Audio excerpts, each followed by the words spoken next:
Well, that Timberwolves series, uh, definitely not what Lakers fans were hoping for, right? A first-round exit. Ouch. Yeah, it stings. And you already hear the talk starting. Exactly. Sounds like Rob Pelinka knows they can't just run it back. He's already mentioned needing some new energy on the roster. It's pretty standard after a playoff disappointment, isn't it? You look at what went wrong, how you got exposed. And Minnesota certainly did some exposing. For sure. So teams start looking for improvements. Right. Now, the big elephant in the room is LeBron. What's he going to do in this contract that changes everything? It really does. His decision basically dictates their whole offseason plan. Okay, so for this deep dive, let's assume he does re-sign. Let's work with that. Because if he does, well, free agency gets pretty tight for them. Very tight. They won't have much cap space, money under the league salary rules to just go sign big names. Which means trades become the much more likely option, probably the only option for significant upgrades. That's the reality. If LeBron's back, you're trying to win now, maximize that window.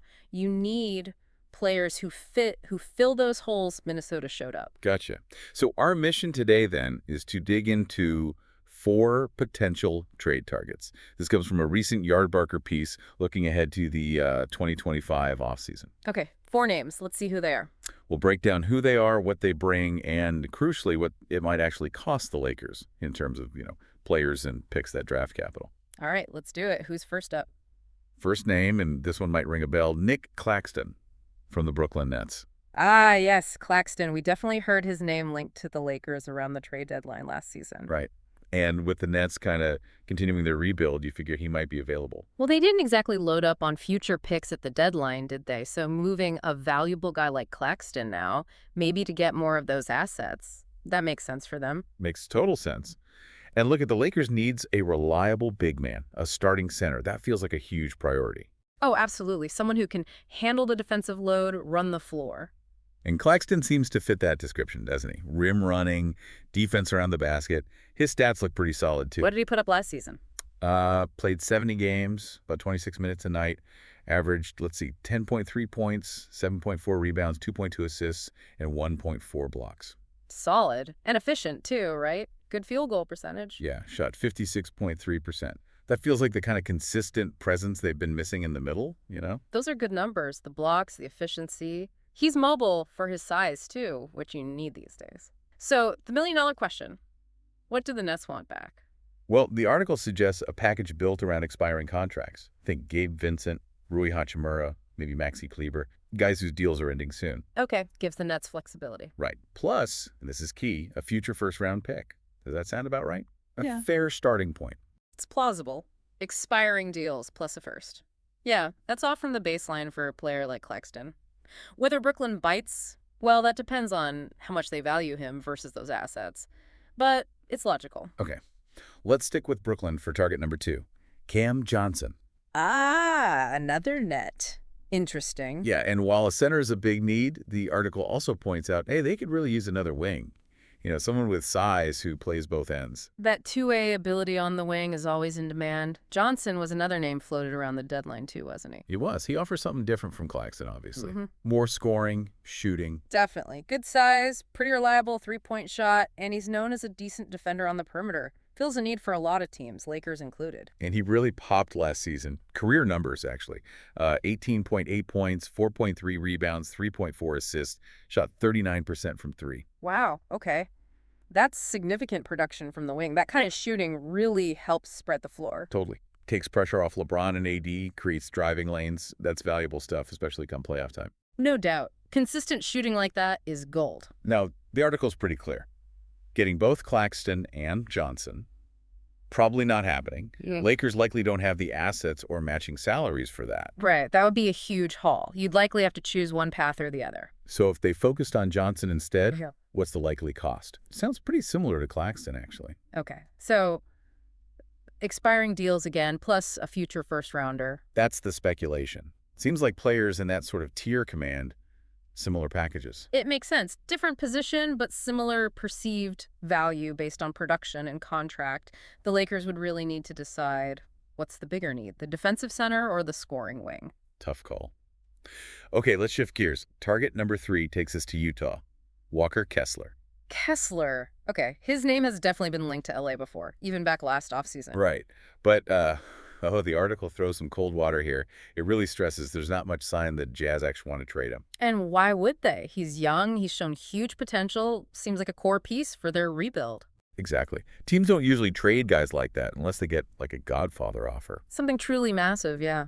Kessler's shown flashes, especially defensively. And his skills, man, they seem tailor-made for what the Lakers need. Lob threat, imagine that with LeBron, assuming he's back, and just a big interior presence. Huge rim protector. His stats are kind of eye-popping.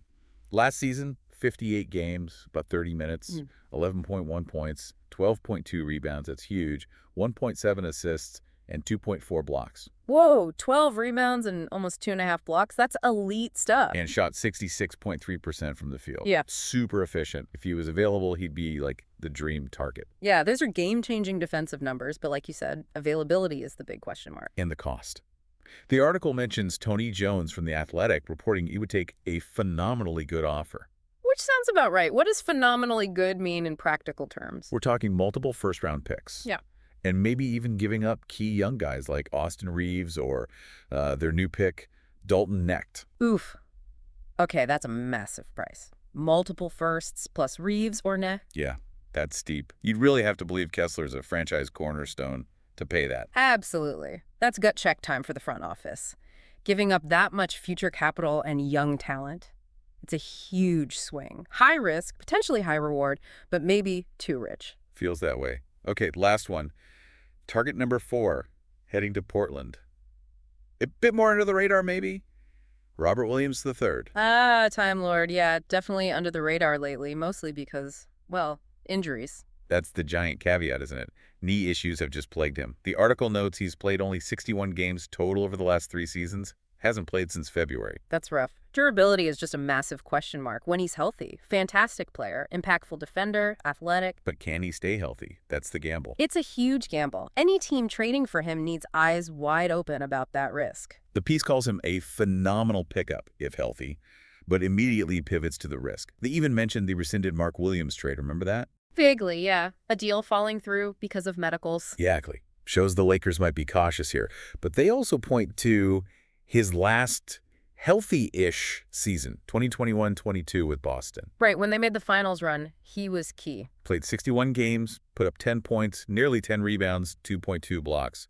Made all defensive second team. That's the player you're hoping to get. And that player is incredibly valuable. Elite rim protection, can switch defensively, good passer for a big. If you get that guy consistently, it's a huge win. So the potential upside of all those injuries. Maybe his trade value is lower now. You'd think so. It has to be factored in. The article suggests maybe expiring contracts again, and perhaps just one first-round pick this time. Okay, that reflects the risk. Expiring deals and one first. Compared to Kessler's potential price, it's much lower. So does that gamble seem worth taking for the Lakers, given the lower cost but higher health risk? It's a calculated risk, for sure. You'd need extensive medical checks, obviously. But if the doctors give some level of confidence and the price is just one first plus expirings, maybe. It's definitely the highest risk, highest potential reward option of the 4 we've talked about. Yeah, it feels like a real swing for the fences. So, okay, let's recap. 4 potential targets from Yardbarker: Nick Claxton, Cam Johnson, Walker Kessler, Robert Williams III. 4 different players, 4 different skill sets, 4 different levels of availability and cost, really. Claxton brings defense and rim running. Johnson offers wing size and shooting. Kessler is that high upside interior force, but likely very expensive. And Williams is the defensive dynamo with major injury flags. Each one could definitely address a need for the Lakers. But like we discussed, it's not simple. Availability, cost, risk tolerance. Pelinka and the front office have a lot to weigh up. They really do. So for you listening, which of these guys feels like the best fit? Think about the Lakers' needs, their future, what they can realistically give up. Yeah, who makes the most sense for you? And maybe you think beyond just these 4 names, too. Are there other types of players they should target? Or should they maybe explore different avenues entirely, not just trades, to get better for 2025 and beyond? Right. It's a big puzzle. How do they best position themselves moving forward? Lots to think about this offseason for the Lakers.